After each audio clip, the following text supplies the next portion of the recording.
Hello আমার প্রিয় শিক্ষার্থীরা, আজকে আমি তোমাদের সঙ্গে ক্লাস 9-এর তৃতীয় অধ্যায় এর অনুশীলনের কিছু গুরুত্বপূর্ণ প্রশ্ন এবং তার উত্তর নিয়ে হাজির হয়েছি। তোমরা এই প্রশ্ন উত্তরগুলি শুনে নাও, এগুলি পরীক্ষার জন্য অত্যন্ত দরকারি, এগুলি তোমরা ভালো করে রেডি করবে।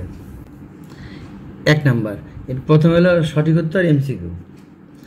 1 নম্বর প্রশ্ন, ভিয়েনা সম্মেলন কবে অনুষ্ঠিত হয়েছিল? উত্তর হবে 1815 খ্রিস্টাব্দে। পরের প্রশ্ন, জুলাই বিপ্লব সংগঠিত হয়েছিল? উত্তর হবে সি নাম্বার, ফ্রান্সে। পরের প্রশ্ন, মাতসিনি প্রতিষ্ঠিত গুপ্ত সমিতির নাম কি ছিল? উত্তর হবে ইয়ং ইটালি। উত্তর হবে ইয়ং ইটালি। পরের প্রশ্ন, জার্মানিতে ফ্রাঙ্কফুর্ট পার্লামেন্ট গঠিত হয়েছিল? উত্তর হবে 1848 খ্রিস্টাব্দে।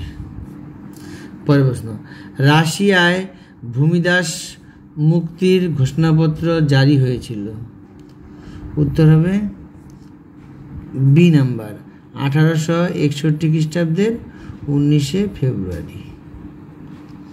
পরের প্রশ্ন, শূন্যস্থান পূরণ।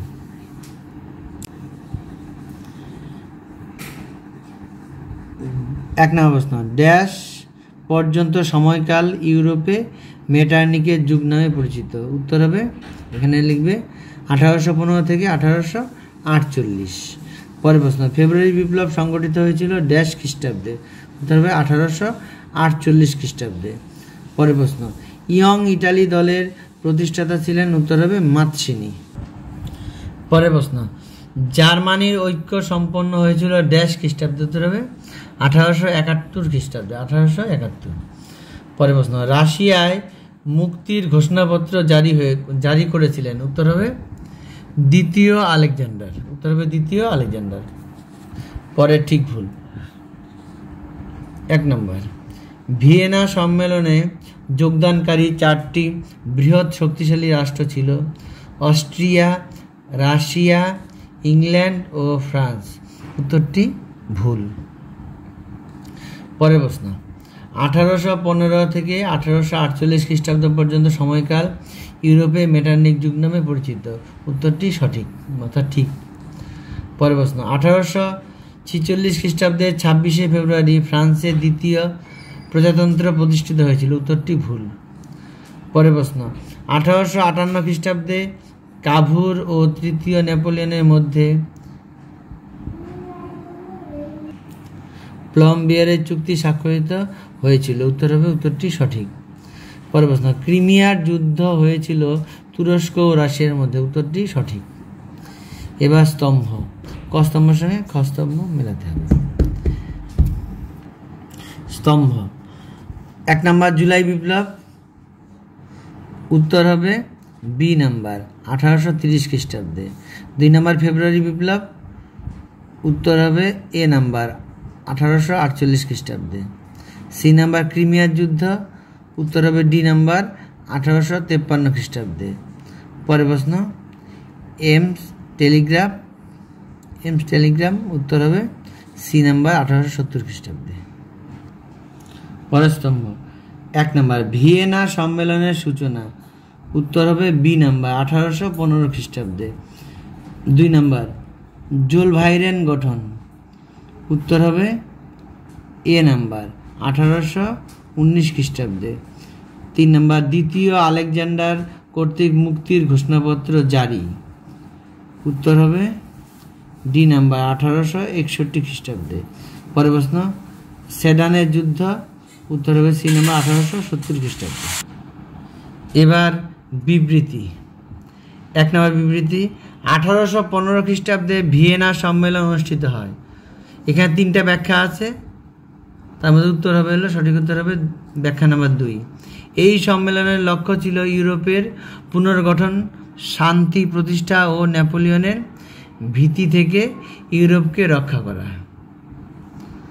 পরের বিবৃতি 2 নম্বর, জার দ্বিতীয় আলেকজান্ডারকে মুক্তিদাতা জার বলা হয়? উত্তর হবে 2 নম্বর ব্যাখ্যা।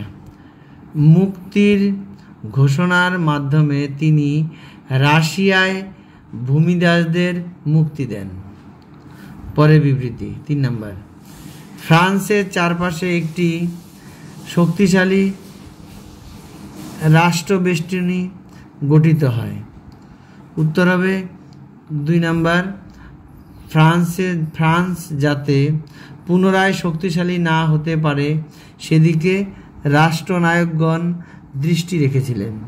পরের প্রশ্ন বিবৃতি, মাতসুনি ইয়ং ইটালি দল গঠন করেন। উত্তর হবে 3 নাম্বারটা, কার্বোনারি দলের কার্যকলাপ ধ্বংসাত্মক হয়ে ওঠায় মাতসুনি ওই দলের প্রতি আস্থা হারান। এবার অতি সংক্ষিপ্ত প্রশ্ন। 1 নাম্বার, ভিয়েনা সম্মেলন কবে অনুষ্ঠিত হয়? উত্তর হবে 1815 খ্রিস্টাব্দে। পরের প্রশ্ন, কবে ফ্রান্সে দ্বিতীয় প্রজাতন্ত্র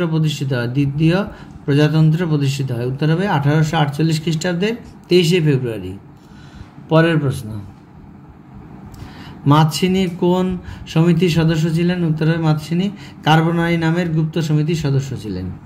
পরের প্রশ্ন, রাশিয়ার মুক্তির ঘোষণাপত্র কবে জারি হয়েছিল? উত্তর হবে 1861 খ্রিস্টাব্দের 19শে ফেব্রুয়ারি। পরের প্রশ্ন, রক্ত ও লৌহ নীতির প্রবর্তক কে ছিলেন? উত্তর হবে রক্ত ও লৌহ নীতির প্রবর্তক ছিলেন জার্মানির চ্যান্সেলর অটো ভন বিসমার্ক। পরের প্রশ্ন, ভিয়েনা সম্মেলনের একটি উদ্দেশ্য লেখো। উত্তর, ভিয়েনা সম্মেলনের একটি উদ্দেশ্য ছিল ন্যায্য অধিকার নীতির মাধ্যমে ইউরোপের বিভিন্ন রাজ্যে বিপ্লব পূর্ব সময়কালীন রাজবংশগুলিকে প্রতিষ্ঠা করা। পরের প্রশ্ন, জুলাই বিপ্লব কোন দেশে অনুষ্ঠিত হয়? উত্তর হবে জুলাই বিপ্লব অনুষ্ঠিত হয় ফ্রান্সে। পরের প্রশ্ন, জোলভাইরেন সর্বপ্রথম কে প্রতিষ্ঠা করেন? উত্তর, অর্থনীতিবিদ ম্যাজেন সর্বপ্রথম জোলভাইরেন নামক শুল্ক সংঘ প্রতিষ্ঠা করেন। পরের প্রশ্ন, কোন দেশে উষ্ণ জল নীতি গ্রহণ করেছিল? উত্তর হবে রাশিয়া উষ্ণ জল নীতি গ্রহণ করেছিলেন।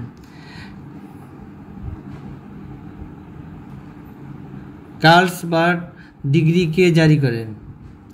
উত্তর হবে মেটারনিখ।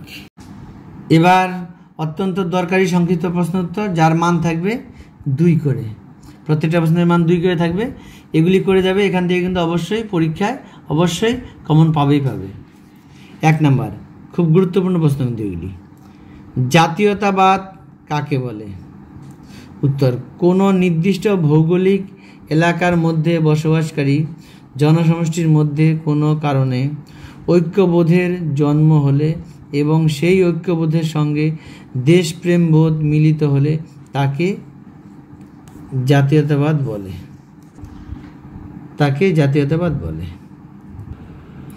পরের প্রশ্ন, জাতি কাকে বলে? রাষ্ট্রনৈতিক চেতনা সম্পন্ন জনগণকে জাতি বলে। এদের মধ্যে জাতীয়তাবোধ বিরাজ করে। এই জনগণ নির্দিষ্ট ভূখণ্ডে বসবাস করে। আগের প্রশ্ন 1 নম্বর প্রশ্নটি খুব ভালো করে পড়বে। পরের প্রশ্ন, রাষ্ট্র কাকে বলে? উত্তর, কোনো নির্দিষ্ট ভৌগোলিক এলাকার মধ্যে বসবাসকারী জনসমষ্টির উপর সার্বভৌম কর্তৃত্ব সম্পন্ন সরকার দ্বারা পরিচালিত প্রতিষ্ঠানকে রাষ্ট্র বলে। এই প্রশ্নটি অত্যন্ত দরকারি, এটিও ভালো করে পড়বে। বিগ 4 কারা? ভিয়েনা সম্মেলনে প্রধান 4 নিয়ন্ত্রণকারী রাষ্ট্রকে বিগ 4 বলে। এগুলি হলো অস্ট্রিয়া, প্রাশিয়া, রাশিয়া এবং ইংল্যান্ড। পরের প্রশ্ন, এই প্রশ্নটিও দরকারি, ভিয়েনা সম্মেলনের প্রধান 3টি নীতি কী ছিল? উত্তর, ভিয়েনা সম্মেলনের প্রধান 3টি নীতি ছিল 1 নম্বর ন্যায্য অধিকার নীতি, 2 নম্বর ক্ষতিপূরণ নীতি, 3 নম্বর শক্তি সাম্য নীতি। পরের প্রশ্ন, মেটারনিখ ব্যবস্থা কি? উত্তর, মেটারনিখ অস্ট্রিয়া এবং সমগ্র ইউরোপের যে রক্ষণশীল পুরাতনপন্থী ফরাসি বিপ্লবের ভাবধারা রোধকারী শাসন ব্যবস্থা প্রবর্তন করেছিলেন তা মেটারনিখ ব্যবস্থা নামে পরিচিত। পরের প্রশ্ন, এটিও অত্যন্ত দরকারি, জুলাই রাজতন্ত্র কি? উত্তর, ফ্রান্সে জুলাই বিপ্লবের পর লুই ফিলিপের নেতৃত্বে যে রাজতন্ত্র প্রতিষ্ঠিত হয়েছিল তা জুলাই রাজতন্ত্র বা জুলাই মনার্কি নামে পরিচিত। এর রাজতন্ত্রে উদারনৈতিক সংস্কার সাধনের চেষ্টা চলেছিল। ফরাসি বিপ্লবের আদর্শের প্রতি সহানুভূতি প্রচলিত হয়েছিল এবং জনগণের কাছ থেকে সহানুভূতি লাভের চেষ্টা করা হয়েছিল। রিসার্জিমেন্টো কি? রিসার্জিমেন্টো কি? উত্তর, রিসার্জিমেন্টো কথার অর্থ পুনর্জাগরণ, জাতীয়তাবাদের প্রভাব গড়ে ওঠা, আদর্শবোধ, ঐক্যবোধ, দেশপ্রেমের জাগরণকে রিসার্জিমেন্টো বলা হয়। পরের অত্যন্ত দরকারি প্রশ্ন, ইয়ং ইটালি কে কেন গঠন করেছিলেন? ইয়ং ইটালি কে কেন গড়ে তুলেছিলেন?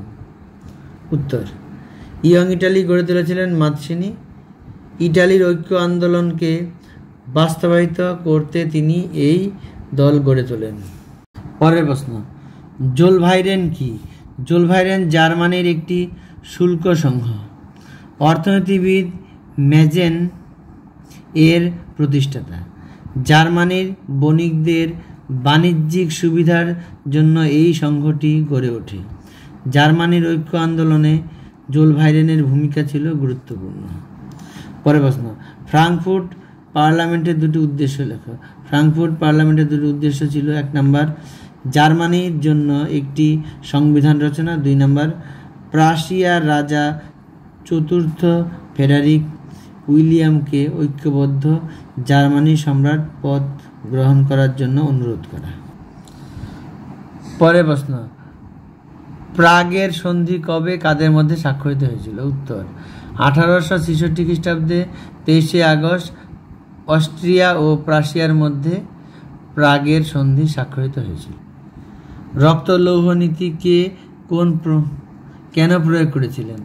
উত্তর, রক্ত ও লৌহ নীতি বিসমার্ক প্রয়োগ করেছিলেন। কেন? জার্মানির ঐক্য আন্দোলনের জন্য তিনি এই নীতি প্রয়োগ করেছিলেন। পরের প্রশ্ন, মুক্তিদাতা জার কাকে কেন বলা হয়?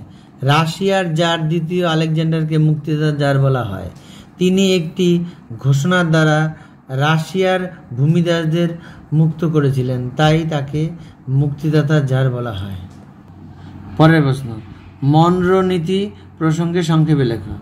উত্তর, 19বিংশ শতাব্দীর প্রথমার্ধে দক্ষিণ আমেরিকার স্পেনীয় উপনিবেশগুলিতে স্বাধীনতা আন্দোলন শুরু হয়। এই আন্দোলন দমনের উদ্দেশ্যে 1823 খ্রিস্টাব্দে আমেরিকার রাষ্ট্রপতি জেমস মনরো গৃহীত নীতি মনরো নীতি নামে পরিচিত। এই পর্যন্ত লিখলেই হবে। পরের প্রশ্ন, কাকে কেন নাগরিক রাজা বলা হতো?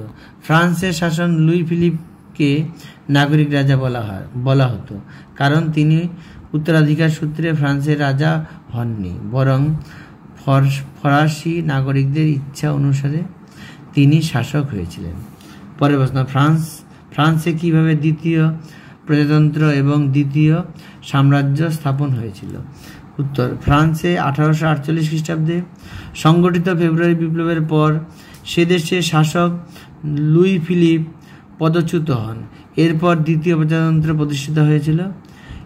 অপরদিকে 1852 খ্রিস্টাব্দে নেপোলিয়নের ভ্রাতুষ্পুত্র লুই নেপোলিয়ন দ্বারা ফ্রান্সে প্রজাতন্ত্রের অবসান ঘটে, দ্বিতীয় সাম্রাজ্য স্থাপিত হয়েছিল। পরের প্রশ্ন, মেটার্নিক যুগ কোন সময়কে বলা হয়?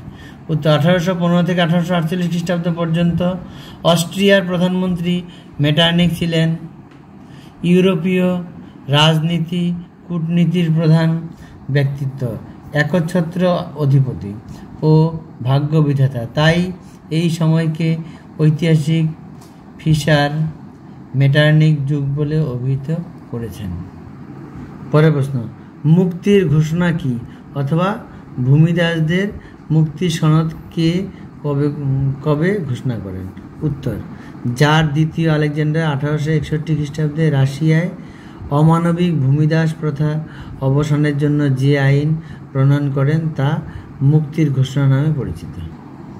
পরের প্রশ্ন, নারদনিক আন্দোলন কি? উত্তর, রুশ ভাষায় নারদ শব্দের অর্থ হলো জনগণ, সুতরাং নারদনিক আন্দোলন বলতে বলা চলে জনগণের আন্দোলন। এই আন্দোলনের লক্ষ্য ছিল জনসংযোগ এবং স্বৈরাচারী জারতন্ত্রের উচ্ছেদ করে সমাজতন্ত্রের প্রতিষ্ঠা করা।